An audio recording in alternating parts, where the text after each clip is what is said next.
All right, today I have the opportunity to speak to somebody who I've actually kind of has been in my spheres for a long period of time. He was at one point a magazine creator, maker, developer. He has a long history in the Serge community, which I've dipped my toe in over the years. But this is also a response to a number of requests I've gotten from the listener base. His name's Doug Lynner. He has got a lot going on. And so rather than talking about it much more, let's just talk to Doug. Hey, Doug, how are you today? I'm great. How are you, Darwin? I appreciate so much having the opportunity to talk to you today. And I appreciate you taking the time to talk with me and with the listeners as well. So why don't we kick off for people who might not recognize your name? Why don't we have you give a quick description of your work and also fill us in on some of the stuff you've got going on right now? Okay. Well, from a historical point of view, I went to school at CalArts, and there I was fortunate to be able to study with some pretty important people like Morton Subotnick and Hal Budd and James Tenney, and that really started a life for me in this music. I'd been doing music before that, of course, to be able to get into music school. But after that, I did a lot of projects, like a project called Mobius and a project called Lem. They were both recording projects. At the same time, I also started putting out what was an early electronic music magazine called Synapse.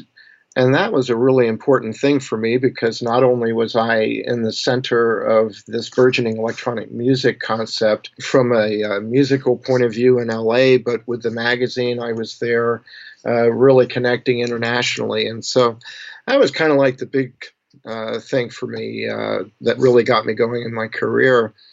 But since then, I've done a lot of different things. In addition to Synapse, I took that off into the publishing magazines in other areas, but I kept with electronic music and kept with music in general, and end up in these days teaching a lot. I teach private students and I do tutorials and I perform a lot here in the Bay Area as well as down in Southern California. Just recently, for instance, at Synthplex, I performed.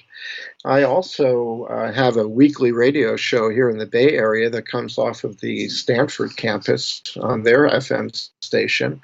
I do that with a fellow R. Duck.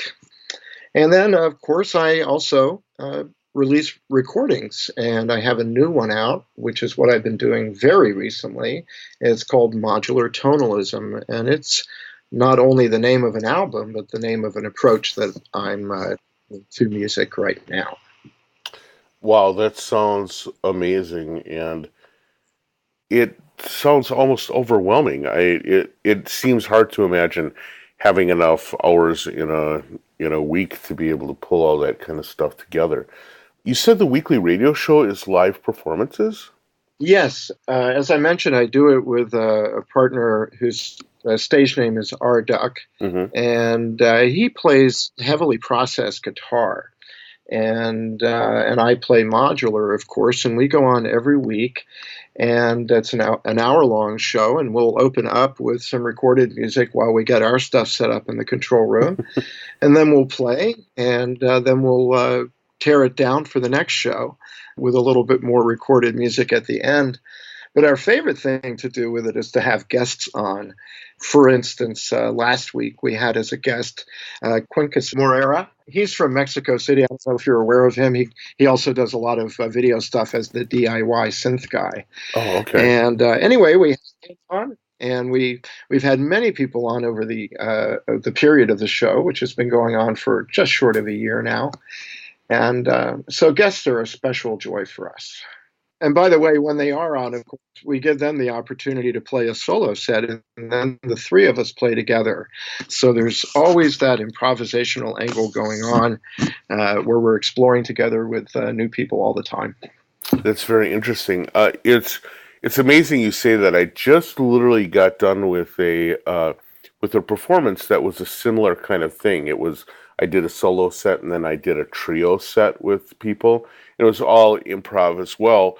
And there's something actually magical about that trio thing because it forces you to constantly be listening multidimensionally while you're playing. I mean, if Hmm. you're doing the improv thing right, you're listening, in this case, twice as much as you're playing, hopefully. But having sort of like the ability to swing your attention back and forth ends up being a really great way to work. Yes, I happen to agree with that wholeheartedly. I think free improvisation is a really great musical development tool for people's personal musical development. And it's something that's really strong here in the Bay Area. I'm sure in many other places too. But we have communities that overlap from the jazz world into the experimental music world, into the electronic music world, Hmm. where everybody gets along very well and just explores together. And I think it's a free improvisation is probably should get more notice and credibility than it does because it's an amazing thing that people do right off the cuff. Hmm. So, as I mentioned in the intro, my first interaction with your work would have been with Synapse Magazine, which, in its kind of short run, actually really had the opportunity to feature an amazing cast of characters. How did you get involved in starting that? I mean, was it just like an act of hubris, or had you had some experience working with magazine development? And how did it go? What was because it had a relatively short run, right? Yeah, I was around for about 4 years, I Okay. guess. The way it, or maybe five if you include the little bit of the history before me, which Okay. I'll explain now. All right. And that is that many people think that I started Synapse because I did start the Synapse that people saw on the newsstands and everything, the full size magazine. Uh huh. But the original Synapse was a pamphlet sized thing that was put together by Cynthia Webster and Okay. another person in Los Angeles who was the had a music school. They actually put together this idea, and the way that I got involved was that my band Lem was one of the first advertisers in Synapse Magazine, the pamphlet. After they put out two issues, the financial guy called me up and asked if I wanted to become the editor of the magazine. And I wasn't really interested in that, but I did offer to buy it from him. I wouldn't mind being the editor in that way, but I didn't want to really work for anyone. So I offered to buy the magazine, and that was readily accepted. Because this fellow was just looking for a way out because there was no longer really an editorial person involved. Right. So anyway, I took that, turned it into an 8.5, normal style magazine, and our first issue had Kraftwerk on the cover, and that was actually my very first music interview as a musical journalist, although I've done probably 80 or more of them now. Mm-hmm. But it all Wow. started with Kraftwerk, and I'm very proud to have them as my first. But you were saying that that there was an incredible cast of characters, and it's really true. Starting with Kraftwerk, we were really lucky because we were based in LA.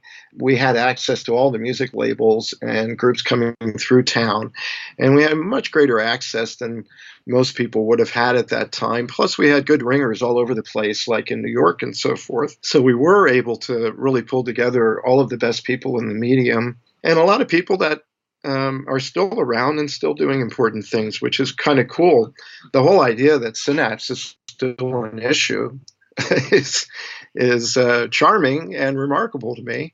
Not that I don't think that it's all still important. I do because I myself am still doing it. Mm-hmm. But you know, but the whole electronic music thing went away, Right. and it's amazing that it's come back. And in that coming back, things like Synapse are valuable resources, and I'm pretty amazed and grateful for that. That's definitely the case. I think some of it is because realistically, magazines were so important back at that time because it was the closest thing we had to a thread that could hold together a community that otherwise wasn't necessarily very centralized physically. Like every town would have one synth nut, right? Or two, Right. unless you happen to be in LA or San Francisco, New York, right? And so it was even calling it a community is a bit of a chuckle because it wasn't that many people. And so having access to information through magazines was so critical at the time. Yes, it really was. And, it was critical to grow the community, even though, as you say, we didn't really think of it in that way. But it's funny, in hindsight, it really turned out to be that. Synapse and other, publications and entities really ended up growing a community ultimately. It happened organically. It wasn't anybody's fault, so to speak. Right. But it did happen. And fortunately, I'd like to say, we built a community that values its own history, which I find to be pretty unique. I agree, and I think actually it's one of the things that is kind of important about talking about Synapse as well is that it is one of the tools that help define and sort of codify that history. Again, you take a look at a lot of kind of like cultural things or even instrument oriented things. We have a tendency to change horses so often, and very few people are actually paying attention to the passing of history right now. It's almost as if the Internet Mhm. Archive now is going to be our historian in some crazy way. But having Synapse Magazine as something that sort of like helped make history a bit concrete, it seems now in retrospect to have been really valuable. Yeah, yeah, and in retrospect, I was happy to see that some of the choices that we made editorially were pretty. I don't know how to qualify them actually, but they turned out to make sense in the long run. Yeah. Like the amount of effort that we put into the DIY side of it, for instance, has turned out to be something not. I'm not saying it comes from what we did, but it's become a huge, huge part, probably the largest part of the electronic music world. But also, covering the wider range of artists that were using electronic technology at that time. That's kind of turned out to be pretty valuable in the long run too, because as genres have developed and everything, a lot of the sources we found right back then. So one of the things I like talking about in my podcast is how people have gotten to become the artist or builder or creator or inventor or whatever that they are. In your case, you're so multifaceted, it's hard to necessarily point at one thing. So instead, I'll sort of put a basket around the whole works. Just talk about what your what your beginning story was like and how. I mean, it's interesting to me. Even the sort of like thread of a story that's like I was in a band that advertised in this magazine, and I became their editor is such an amazing sort of like little leap across the great divide, right? And so I'm curious about where you're coming from, that these things felt, this stuff all feels like natural and like how you operate. Well, I think that one of the things historically is that I don't know when I shouldn't do things, and I don't listen to myself when I say I shouldn't do things. Because Synapse was not something that should have worked. It was a pretty bad idea from a business point of view, to embark on. But the fact of the matter is that it could work, and it did work. And so if I had been smart enough to back off of that, it wouldn't have happened. And I think that that's kind of like a basic thing in my life, is that I just kind of take jumps, like you say. You use the word hubris, I'm not sure. But, to me, it's just like I don't mind taking big jumps. And I'd rather do that than bore myself with little things. And I learn fast. And so I do a lot of different things. And I think that's part of the volume of different kinds of activities that I do. But you asked about starting musically too, and I do want to say something about that because I was really fond of music, and I can remember the oddball pieces that struck my attention, like as I was a kid and everything, listening to the radio. But the piece that made me a musician was Bach's Little Fugue in G minor. It really explains, I think, a lot about who I am musically. Like the fugue form is amazing in the way that it creates patterns musically and mathematically. The patterns that were created in that struck me. It was the first time I had this kind of like internal understanding of music other than just liking the way it sounded. Mm-hmm. So that actually that was a seminal thing for me. And I happened to be lucky to be in a high school where there was somebody teaching music classes, and I got to take theory and stuff in high school. So I was studying that early on.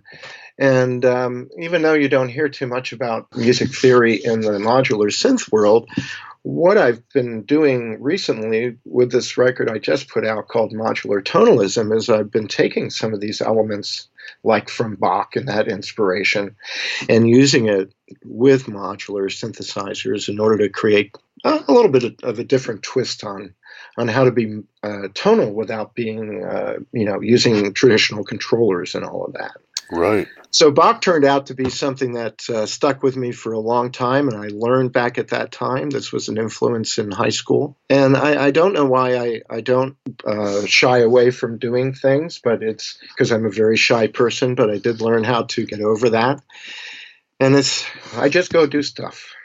Wow. Well, it's interesting because, so talking about your album and the kind of the tie-in to music theory, I noticed right away when I looked at the list, I was like, oh, well, there's some modalism here because you have actually a couple of the pieces have the names of some modes in them, right? And so I was like, oh, okay, so there's at least going to be a sprinkling of theory. But it was interesting because in listening to them, it sort of it doesn't come across as an intellectualization of the thing, right?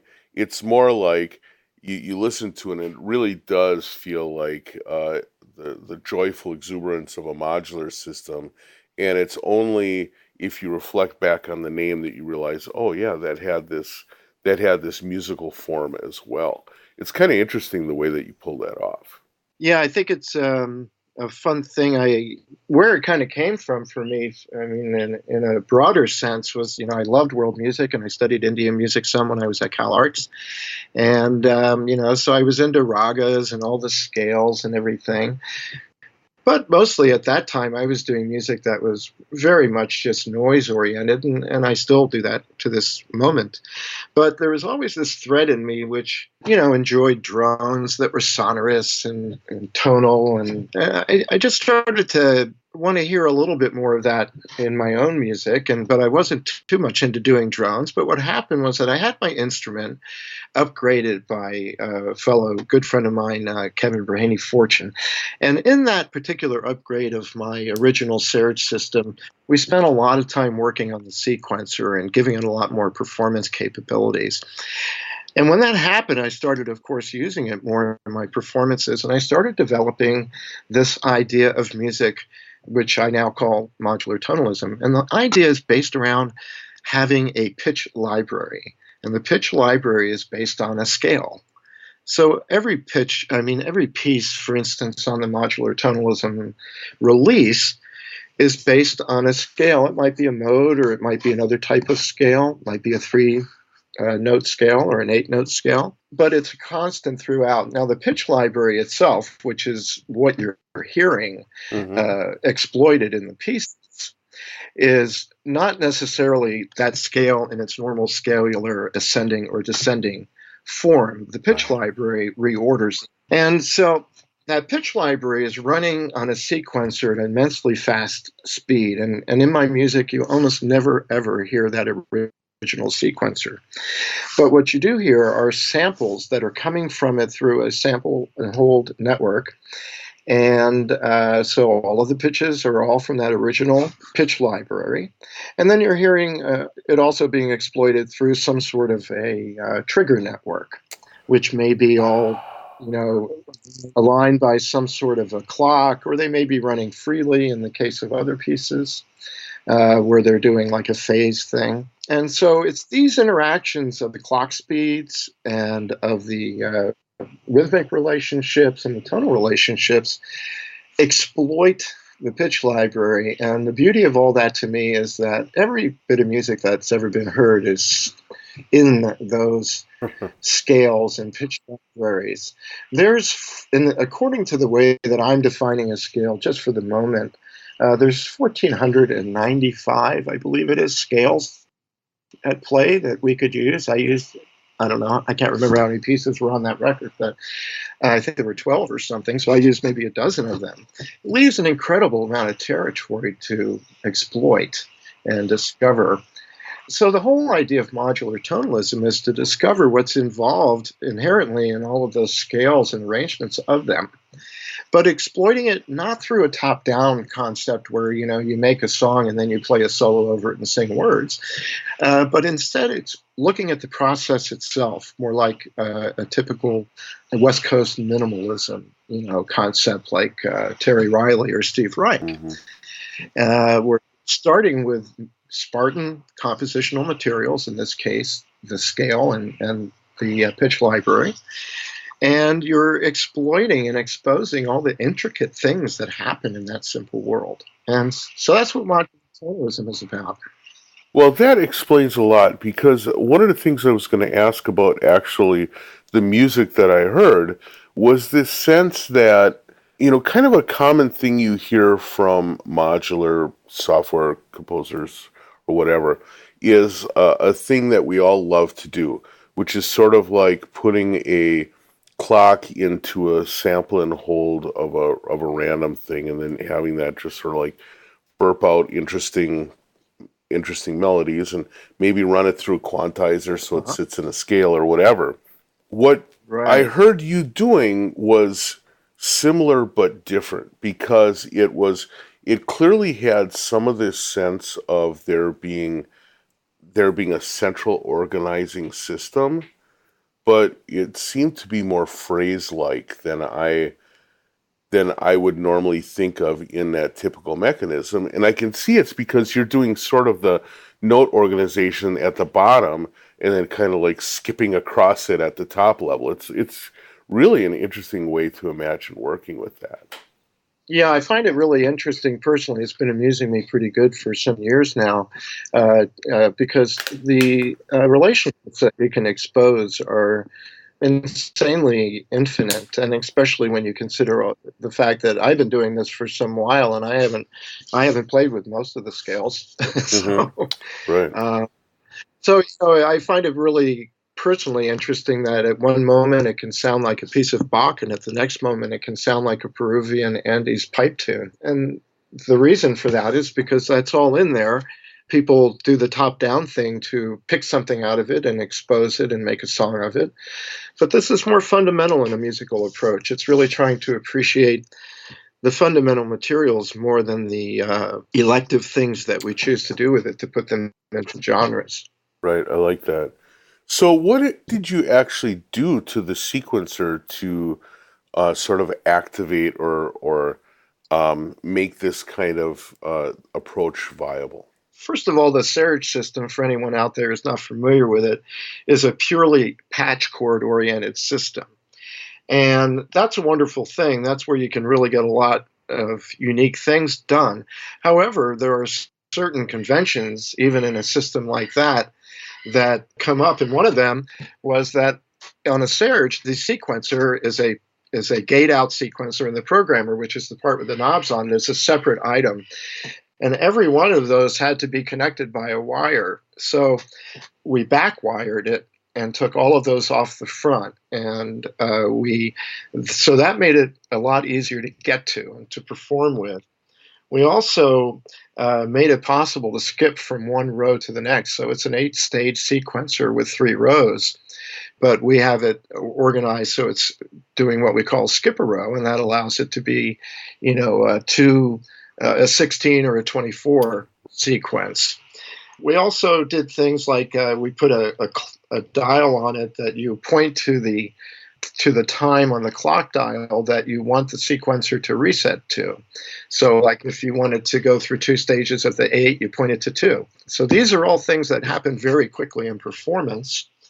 So that's a handful. There were other modifications that we made too, but and things that were already normal to the system that are pretty amazing in the sequencer. But that's some of the stuff that allowed me to really start to work more with it and to start to use it in a way that I never could. I got to tell you, I really hated sequencers before because I really don't like the idea of something going da da da da da da da da da da da da da da, forever. It's like for me, I don't want to hear that. I want to hear something that's more interesting and more kind of auto compositional too. Like I like to set processes in motion and then interact with them. Right. Well, you cracked something open there for me because one of the things, two of the things I couldn't imagine, having had Serge systems in the past, I couldn't imagine really having a sequencing system that was relatively easy to use that wouldn't be so short that it would sound repetitive.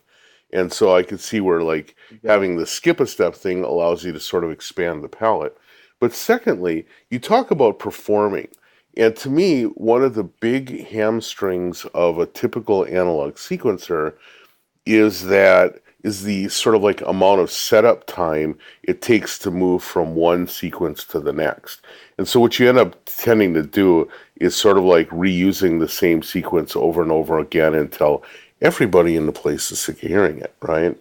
It seems like you've built a mechanism here by which you can be a lot more fluid with your use of the sequencers.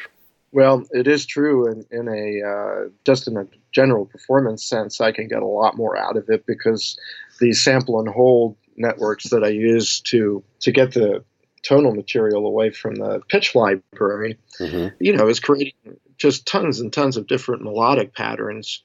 And of course, they don't all have to be in the typical sequence tempo either. They can be really slow, like the first piece on the album, which is more of a dark cinema kind of a thing, but it's done in the same way.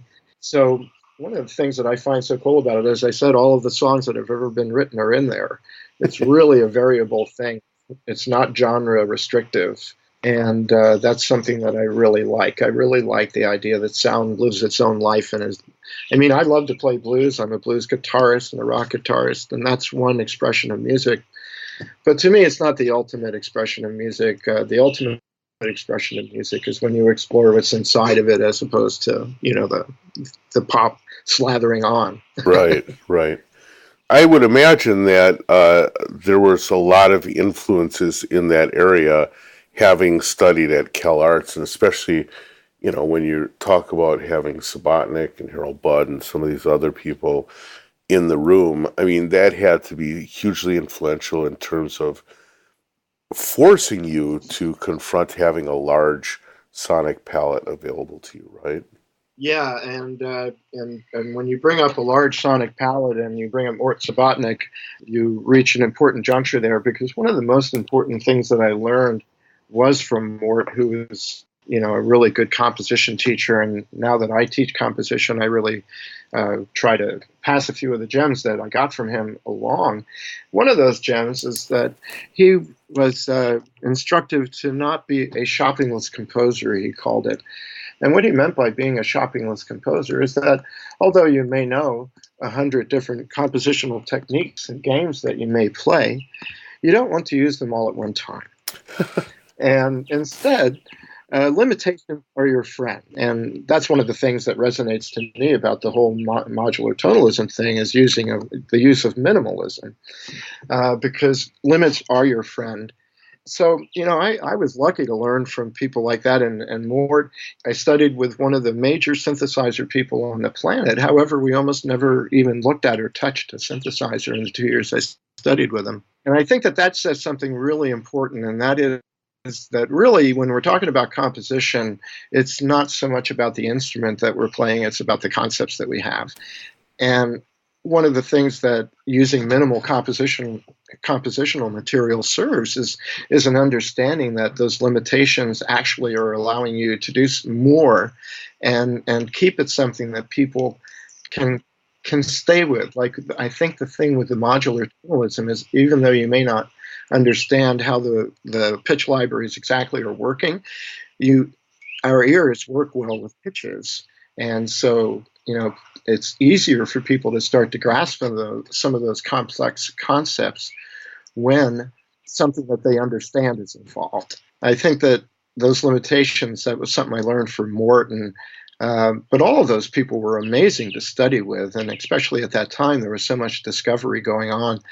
For instance, while I was studying with Hal Budd, he started his whole ambient thing, and his first piece was played in a room at CalArts for like maybe 20 of us, an evening concert, and it was just a big, beautiful chord that was held on an infinite sustain on a Bosendorfer piano. Of course, the whole idea was to listen to what was involved in that tone as it died out. So these were original thoughts that were happening at CalArts by these amazing composers, and I was just lucky to be there then. Really lucky. So you're going to be like almost my 280th interview. And over the years, I've talked to a number of people that have come through the CalArts system, whether it was Jill Frazier or Peter Grenader, or frankly, even my interview with Mort himself. But one of the things nobody's ever talked about is what the actual study at CalArts was like. I mean, you made an interesting point, which is that you studied with Mort for 2 years and practically never touched a synthesizer. So obviously, it wasn't, turn this knob, it gets higher, turn this knob, it gets softer, or whatever. It was clearly more creative or more decontextualized than that. What did lessons in that way look like? Was it like sitting in a room and experiencing things? Or was it having this philosophical discussions about composition? Or was it writing notes on staff paper? Or all of the above? For most people at the CalArts, in the CalArts context at that time, there was no writing notes on paper for most people. It was in Mort's class, typically more of a discussion group. But really, two of the parts that you mentioned were prevalent. And one was that music would be brought in so that we were exposed to different compositional thoughts. At the same time, of course, we were studying with a great composer. So at the time that I was studying with him, he was doing the butterfly stuff. So we were talking about some of the processes that he used, and of course, a lot of this is broad compositional stuff, which, as I said before, really isn't dependent upon the instrument. But some of it was, because we would work a little bit with the concepts of his ghost tapes that he would use to control parameters to make his pieces more repeatable. But more than that, we were really exercising our compositional muscles, and it wasn't so much pieces that we did would get heard and stuff, but it was really just more about how you think as a musician and how you present, so to speak. Maybe that was more from Hal Budd, but for Mort, it was even more how you think as a musician. And when I teach now, a lot of the people that I'm teaching, well, some of them we work on modules through our lessons, but there are other students that I have where we don't touch the synthesizers usually, because we're talking about how to develop a musical theme, and we're talking how to develop contrast and how to put that into a form so that over time, when people come and hear our unusual music that challenges their aesthetics, that there are things that communicate your intent to them through the form. And form is separate from content, and that's one of the things that I teach my students, is that it is separate. So I really try to help students with that compositional ethic and that compositional self exploration, where you always have to be questioning yourself, like, why are you doing this? What is the point of that compositional element? Is it just something you slathered on because you thought it would sound cool? What's the point of it? So I think there's a big difference between being a modular player and a modular composer. They're highly related, but they are not totally the same thing, Right. I really am intrigued by the teaching process. Do you teach locally or do you teach remotely, i.e., using some sort of internet technology? All of the above. Just as for instance, this morning I did a video lesson with a person in Virginia. I'm in California, and then I did a in-person lesson in my studio here with a person here that lives locally in the Bay Area. And then I did a video lesson with someone who also lives in the Bay Area, but we choose to do it by video instead of in person. So really all the above's good. I originally started doing the video thing and focused on that because I thought that I really need to be international to find enough students to make it much out of it. But as things have developed, of course, being here in one of the major synth communities around, there's quite a few students here too. Yeah, indeed, indeed. Now, you are most well known for interacting with Serge systems, and I would say that this seems to be something that is true of a lot of people that came out of the CalArts system, is this love of Serge systems. How much has Mhm. yours grown, and do you still like get new stuff, or have you found an instrument that represents like your voice? Yeah, through my students, I work with a lot of different stuff because they, have Eurorack systems, and there's some of them have bug brands and this and that. And of course, many of them have Serge things too. So I interact with a lot of different things. And, there's a lot of great stuff out there, but it's so much to search through. And so little of it is oriented into a system. And those kind of concepts bring me back to why I like my Serge. Serge is actually a system. It was built to be used together. And all of the one of the hallmarks of the Serge is that functions are broken down into small bits, and you build them up to create more complicated things. I really like that. I'm comfortable with it. I find that it really serves the kind of synthesis I do. Hmm. Uh, so I have stuck very, very closely to the Serge instrument. It's the first commercial Serge, the one that I have that's called the Mystery Serge. It was the first one built by the Serge company, and I was their original artist demoer too, of course, because I had the original system. And it still works great, and I've updated it so much that it's far beyond where it started. But I also happen to use Eurorack Serge equipment, and there are a couple of brands out there. I happen to work with the LB brand, Hmm. and Serge and I and LB work together to bring that system together. And again, I like it because it is a system, and that particular manufacturer is working to bring all of the modules from that time period out. And so, in that way, preserving the system and giving the Eurorack world something which is pretty unusual there. And then I have another box. I mentioned earlier Cynthia Webster, and I have a box of her equipment that I use. And but I don't feel a great need to go out and buy stuff to answer that question. I do feel like, and forgive me for sounding a little elitist here or anything, but I have a Stradivarius, and I feel like I'm still learning with it all the time. Hmm. I've never, occasionally on a given day will find myself bored, but it always lasts for a minute or two because I have little habits or conventions that I use to keep myself working in a positive direction. And one of them is when my synthesizer isn't doing anything for me, I look for a module that I don't use as much as others, and I go figure out something else to do with it.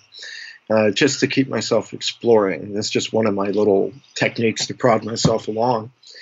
But here I am all these years later. I got this system in the mid 70s, and all these years later, I'm still finding it totally fruitful.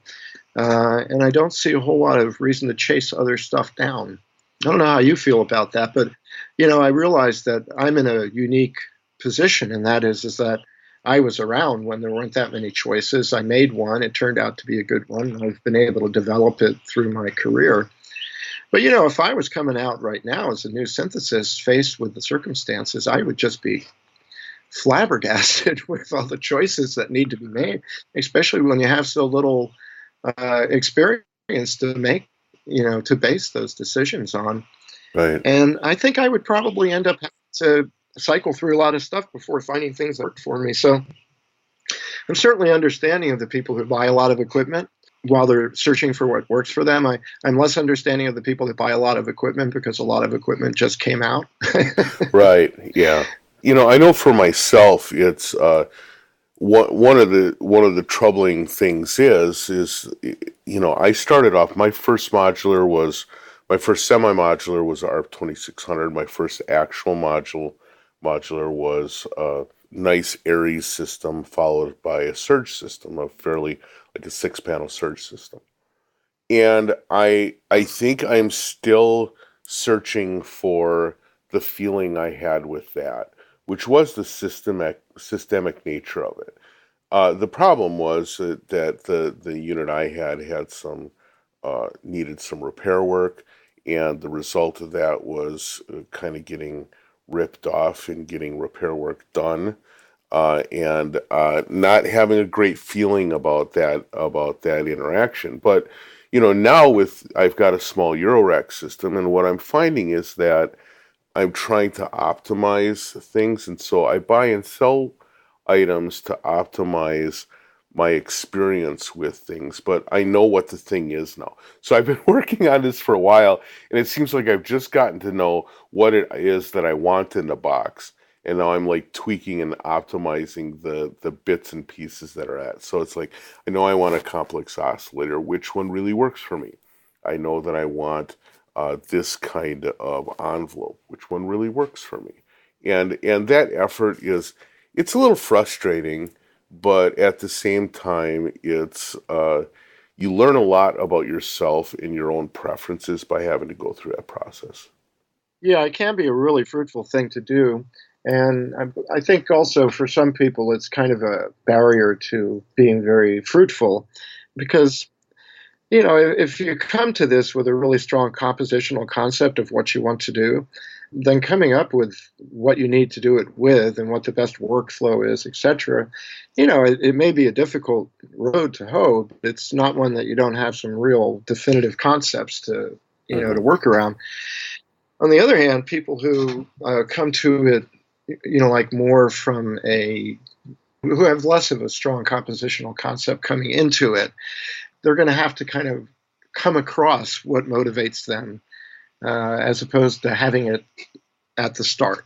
Right. And that's a lot harder. And I really appreciate the difficulty of that. I guess that's why the DIY market has come along so well, because it's pretty expensive to do this exploration to figure out what you need and what you love and so forth. Yeah, it sure is. Do you do much DIY stuff for yourself, or do you watch it from afar? I am a 100% non DIY guy. I don't mean that to in any way to be a negative comment on the concept, because I think it's a great thing, but I don't happen to personally have those skills. Back at CalArts, when they were building the first Serges in the stairwell there, while I was a composition student, I looked at that with a lot of envy, but I knew it wasn't something that I had the skill set for. So that's why when Serge was starting to think, well, maybe there's a company here, that I was thinking maybe you could make me one of these. Right, right. Yeah, I have to say that And I always felt like I was the guy who was trying to still figure out which end of the soldering iron got hot, right? So I wasn't a good candidate for it. yeah, I have really very little skill. I do have a soldering iron, but I've been told that it's not usable for anything. But it's okay, in a way. For a while, I wanted to learn how to do that, and I would still like to know a little bit. But there are so many people that are good at that, and like I mentioned earlier, Kevin Brahaney Fortune, who does my work, he was the chief engineer for Serge for a while, and has himself one of the largest and most beautiful Serge systems on the planet. And he's a great musician, which means that when he comes up with a modification idea, it's not an engineering concept; it's a musical concept. Anyway, so I'm really happy to just step down from that and have something less to learn and a little more time to apply to the things I'm already doing. Yeah, that sounds pretty smart. Doug, I want to thank you for taking the time to have a chat.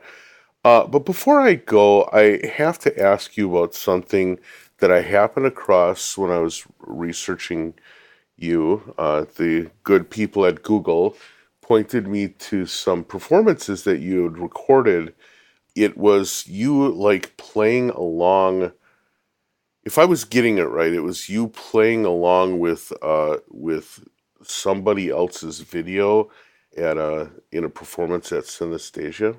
Can you tell me a little Ah, bit about that and how on earth with a I think most people think of a modular system as something you set up over a long period of time to do a short performance. Here you're doing a long performance and you're having to make it up on the fly while you're watching a video. Can you explain a little bit about how you pull that off? Yeah, well, I've done those kinds of things. I really loved that performance. That was great fun. That was a New Year's Eve, and I really enjoyed performing there. I also have done things like performing with Ruth Weiss, who is a beat poet who's now in her 90s. And they're actually the same process, which is me reacting at the moment to something going on. In one case, a piece of poetry being read, and in the other case, a piece of film that I've never seen before flashing in front of my eyes. I approach them both similarly, although not exactly the same. What I do first when I'm setting up my instrument is that I imagine that I'm going to have to get to some things really fast. So I set up some really basic things that I have available. Like I'll have like a little sequence going on that I can bring in. I'll have maybe, I don't remember specifically what I happened to do there. But, I would have just some things that I knew I could get to fast, like maybe a filter with some noise in it, maybe a synced oscillator so I can have a subharmonic generator, maybe, like a kind of a West Coast pointillism, sample and hold melody sort of a thing. Anyway, I would just load up a bunch of these little tiny patches and run them through some mixers. And, have some control, what I call touch points, the places where I touch my synthesizer during a performance that has some good effect. So I just set that up and know that I have those things. And then when I see what's coming my way, I can use one or others or combinations of them to react on the spot. So, it's kind of cheating, it's kind of preparing, but it allows me a lot of freedom to improvise. Excellent. Well, that sounds like the perfect way to get the tools at hand. That sounds awesome. Well, Doug, I want to thank you again so much for your time. For people who want to learn more about you or listen to your music, where's the best place for them to go? Well, I have a website which I've kind of turned into a record label website recently, and it's called neatnetnoise.com, neatnetnoise.com. And there you will find not only my releases, but also the Bloop and Quack, which is the radio show. I don't think I ever said that name. The radio show is called Bloop and Quack. Okay. And as is well. And we have a CD that we put out earlier in the year there that are excerpts from the show. We have a whole bunch of more releases coming from there. If you also look me up over on YouTube, you'll find a lot of live performances there, and you'll also find a lot of tutorials that can be used not only by Serge synth people, but by synth people in general, because the concepts are very interesting and can be applied in other system concepts as well. So that's a place you can go and see that sort of stuff. All right. Well, that's fantastic. Doug, thank you so much. And with that, I will let you have the rest of your day. Thank you and goodbye. Well, Darwin, thank you so much. It was really a pleasure to talk to you, and I appreciate so much the interview, an opportunity for the conversation.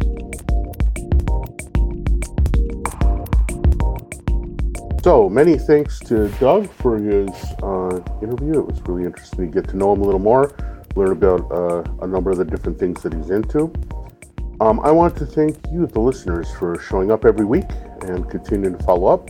I'm going to be taking a break next weekend, so we're going to be fans one interview, but I hope to get the road running. I've already got some nice interviews in the can ready to roll, but I need a little bit of a break. So I will catch you in 2 weeks. Have a good one. Bye.